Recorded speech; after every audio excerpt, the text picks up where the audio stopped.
Today we woke up to the Mets not being in a playoff spot. You can't fathom it. For the first time since April 5th, the Mets are not in a position to make the playoffs. I still cannot wrap my mind around it. You're watching Mets Daily. I'm Jake Brown. Smash that thumbs up in this video.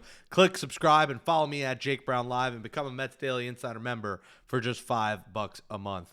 The Mets lose the tiebreaker to the Reds. The Reds are playing like a team that actually cares, a team that doesn't want to be in Cabo, Cancun, or on a beach next week. The Mets look checked out. And over the weekend, they played the Nationals, who also looked checked out, but the Mets might have been more checked out than a team that's in last place.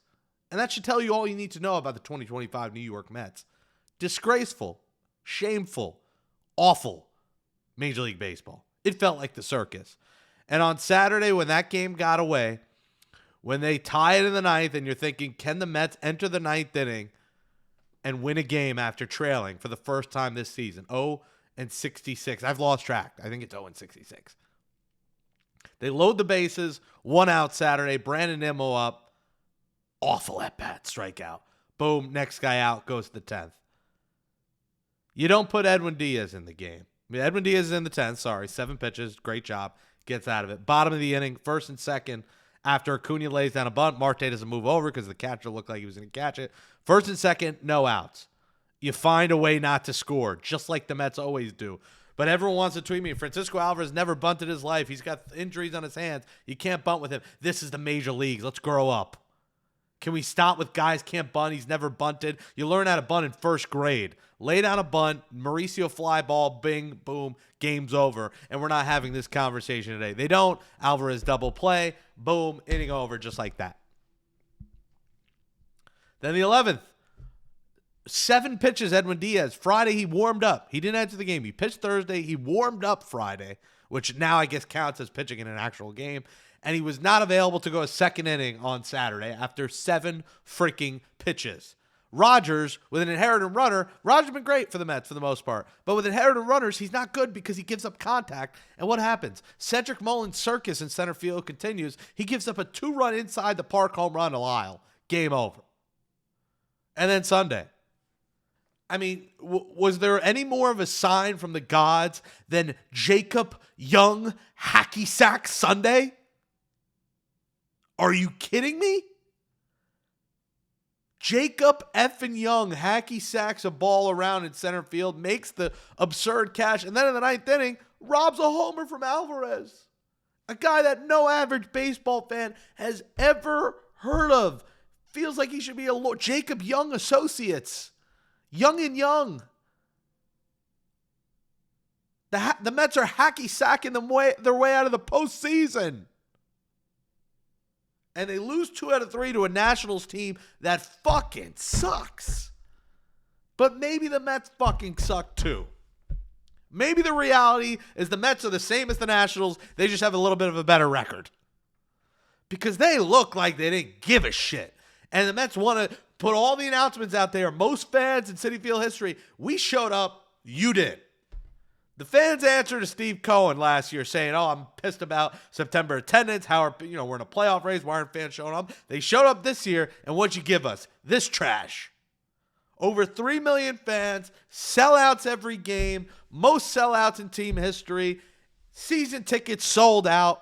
You better believe it. Not a lot of people are renewing next year. Maybe that'll make you change things. You want to raise tickets 20%? Sayonara. Who the hell's dumb enough to get season tickets anymore? It's a terrible investment. And if you do, God bless you. You got extra income I don't have. This team should be ashamed of themselves. And as we wake up here, the final week of the season, you look at the playoff race, this wildcard race, the Mets lose the tiebreaker to the Reds. They're tied with the Reds right now. They lose the tiebreaker at the moment to the Diamondbacks based on interdivision record. The Mets versus the NL East, the Diamondbacks versus the NL West.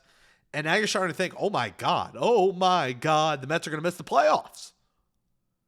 And as we look at this record and standings, we break down the race and we look at the remaining schedule here, guys, it's not pretty. The Mets, Tuesday through Thursday at the Cubs. Mind you, the Cubs are throwing out some good pitchers this week. It's not going to be easy. It's Peterson versus Horton as of now. Tomorrow, Horton's 11-4 with a 2.66 ERA. Wednesday, it's Boyd versus TBD for the Mets. Boyd has been great this season. And then Thursday, it's TBD versus Imanaga. Now, it's TBD because Kodai Senga likely will be back this week at some point. We'll see if the Mets feel confident enough pitching him. Friday, they go to Miami to face a Marlins team that's one of the hottest in baseball. The Marlins are in the race still. Marlins aren't eliminated. There's a chance that the Mets have a bad week that the Marlins finish with a better record than the Mets. And if that doesn't invoke change, I don't know what does. Friday, you face Alcantara on Friday. That's not going to be easy. And then you're going to have to face Cabrera and Yuri Perez most likely the rest of the weekend. So it's not good, guys. The Mets are not in a good position right now. That's their remaining schedule. The Reds, with Terry Francona at the helm, an actual manager, you see their schedule. They face the Pirates. The Reds own the tiebreaker over the Mets. They face the Pirates this week, which you'll face Skeens once, but they're going to be favored over the Pirates. It's in Cincinnati. And then they go face the Brewers, which sounds difficult, but the Brewers by then will have likely already clinched the top spot in the NL and home field throughout. So that's where it might not even matter over the weekend for the Brewers, that they may be playing their backups, maybe playing, going with bullpen games, getting their starters rested up for game one. Or they, maybe they go all out. I don't know. But it looks like they're going to already clinch the top spot by then, unless they have a bad week coming up. So that series might not mean anything. So there is a legit chance the Reds go 5-1 or 6-0. And because the Mets lose the tiebreaker, the Mets have to finish one game better than the Reds. Meaning, if the Mets go 6-0, the Reds would have to go 5-1. If the Mets go 5-1, the Reds would have to go 4-2. If the Mets go 4-2, the Reds would have to go 3-3. And I'm sorry, with how good the Reds have played the last week, Reds ain't going anything worse than 4-2. It feels like the Reds are going to either go 5-1 or 4-2, meaning the Mets have to go on an absolute heater here. You also have to keep in the back of your mind, the Diamondbacks still alive, but the Diamondbacks schedule is a little tougher, but you never know. They have a good manager as well. Diamondbacks are one back. They lead the tiebreaker over the Mets. They have 6 divisional games, so that's why the tiebreaker is yet to be determined. But they have to face the Dodgers at home. The Dodgers, still meaningful games. They're still trying to clinch the NL West over the Padres, and they're still alive for that second seed over the Phillies. And then they go to San Diego to face the Padres, who are alive for the West, and they're 3 back of the Cubs for the top NL wildcard spot. So Diamondbacks have a tough schedule against teams playing meaningful games, so that's why we put them on there. They're in it for sure. But the Reds are the main focus at this present moment, and that could change. Both are off. All are off on Monday. So tomorrow night, the stress begins, guys. The scoreboard watching begins. But for the first time all season today, I woke up saying, you know what, the Mets are missing the playoffs. And I really hope something magical happens here the last week, and they go on a run, and then they go out and beat the Dodgers. But I don't know how anyone could be positive. And listen, if you're a positive fan and you're getting mad at negative fans, how? What planet are you on? I mean, other than Positive Tommy, which is a circus, you can't be positive. And I've been, you guys have watched me, and I've been pretty positive about this team. I picked them to go to the World Series, win the World Series. Throughout the year, I still have believed that they have the talent to make it into the playoffs. But today I woke up and said, you know what? It's going to take a lot. It's going to take the Reds losing a couple and the Mets actually waking their asses up and winning games. And listen, they're going to Chicago to meaningful games against the Cubs. The Cubs are going to come out swinging after they got spanked by the Reds all weekend.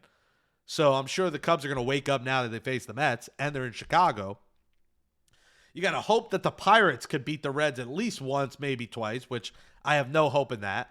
And then you got to hope that the Reds go to Milwaukee and face a Brewers team that's pretty much going to, as coasted to the 1 seed, the games mean nothing to them, and hope that the Reds lose to a Brewers team that's not playing for anything.